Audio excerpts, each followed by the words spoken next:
Nu ska vi prata om additions- och subtrahenssatser för sinus och kosinus. Och vad innebär det då? Jo, säg att vi ska addera två stycken vinklar och sen ska vi ta sinus av de vinklarna. Exempelvis sinus och så har vi vinkeln U plus vinkeln V. Då kan vi skriva som sinus av den första vinkeln U multiplicerat med kosinus av den andra vinkeln V adderat med kosinus för den första vinkeln U multiplicerat med sinus för den andra vinkeln V.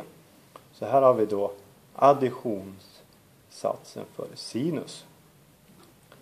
Sen kan vi då också ta subtraktion av de här vinklarna. Och då ser vi att vi får nästan precis samma sak förutom att det är tecknet som skiljer sig åt. Så när man har subtraktion av vinklar, ja då är det subtraktion mellan de här två termerna. Så här var sinus och kosinus. Addition mellan två vinklar U och V. Då har man kosinus för den första vinkeln multiplicerat med kosinus för den andra vinkeln. Och så subtraherar man då det med sinus för den första vinkeln multiplicerat med sinus för den andra vinkeln. Och om man har subtrahenssatsen för kosinus då har man differens av vinklar.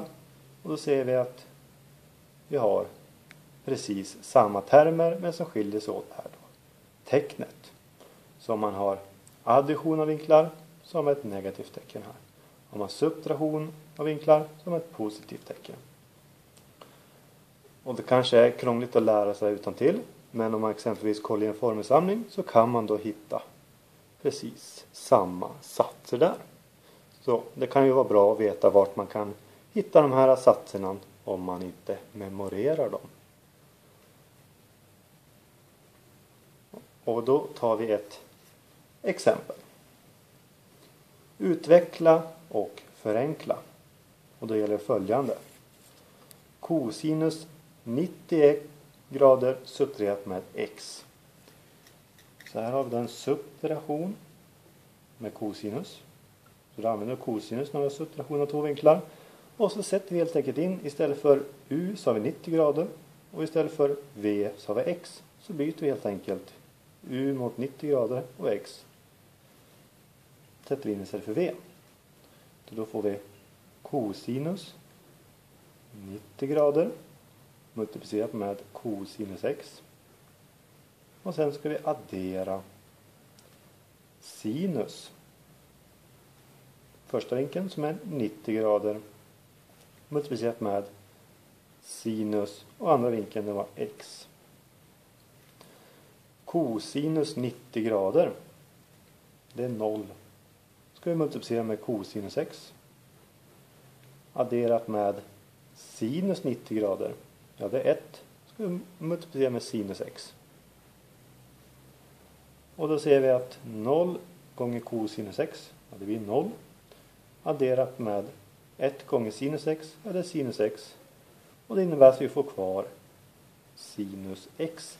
Så tar man kosinus 90 grader minus x. Då får man sinus x. Och då har vi nu sett hur man använder oss av subtrahenssatsen för kosinus.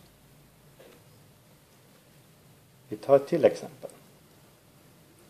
Förenkla sinus 110 grader multiplicerat med kosinus 40 grader adderat med kosinus 110 grader multiplicerat med sinus 40 grader. Vi ska förenkla det här. Beräkna sedan det exakta värdet. Ja, hur gör vi då? Om man inte kan additions- och subtrahenssatserna för sinus och kosinus utantill. Ja, då kan det vara bra att kolla upp dem. Och se. Det här som står här. Passar det in då på något av de här? Vi har sinus 110 grader, kosinus 40 grader. Här har vi sinus U, kosinus V. Ja, det kan ju stämma. Och sen har vi plus. Där har vi plus. Och så har vi kosinus U. Ja, det är ju samma U här, 110 grader. Och sinus V. Så det verkar vara att vi kan använda oss av sinus U plus V. Då får vi det som står här. Så vi tar sinus. Och då ser vi att U det måste motsvara 110 grader. Och sen har vi noterat att det är den här första. Och V det är 40. Alltså måste V vara 40 grader. Och då får vi sinus och så 110 delat med 40. Det blir 150 grader. Och sinus 150 grader finns det exakt värde på. Det vill säga 0,5. Och då har vi bestämt det exakta värdet.